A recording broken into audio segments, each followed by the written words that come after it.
Hello friend and welcome to my channel. Friend, आज की इस वीडियो में हम ये बात करेंगे what is dot net framework. Dot net framework क्या होता है।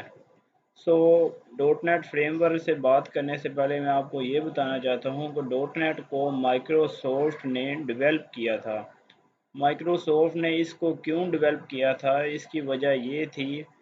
माइक्रोसॉफ्ट बहुत साल पीछे हम चले जाएं जब लोग सी प्लस प्लस एंड जावा और दूसरी प्रोग्रामिंग लैंग्वेज सीखते थे, तो माइक्रोसॉफ्ट ने एक प्लेटफॉर्म बनाया कि जहां से हर बंदा अपनी लैंग्वेज के मुताबिक डॉट नेट वहां से सीख सकता है। तो हमारा जो आज का असल टॉपिक है वो है what is dot net framework. तो .NET Framework is a software development platform for Microsoft Network. It is basically library of collection of libraries. Friend, जब हम बहुत सारी लाइब्रेरीज हैं जिनका हम यूज़ करते हैं जब हम कोई भी एप्लीकेशन डेवलप कर रहे होते हैं।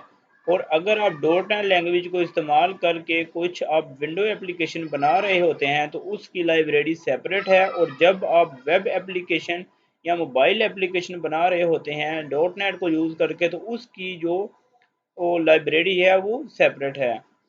तो ये सारी जो लाइब्रेरी हैं वो कहाँ से आपको मिलती हैं, ये डॉट नेट आपको ये सहूलत देता है, आपको प्रोवाइड करता है। डॉट नेट के अंदर मतलब डॉट नेट क्या एक लाइब्रेरी है? नहीं, dot net is a collection of library. ये कलेक्शन ऑफ लाइब्रेरीज है, इसके अंदर बहुत सारी लाइब्रेरीज और फ्रेमवर्क होते हैं जहाँ से आप हर लैंग्वेज को यूज़ करके उसकी लाइब्रेरी भी यूज़ कर सकते हैं।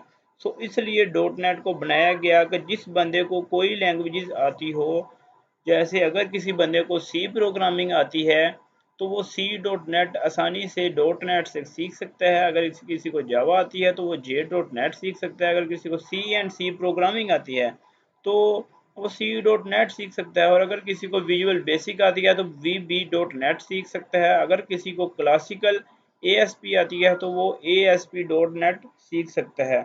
तो फ्रेंड, कोड सेम होते हैं।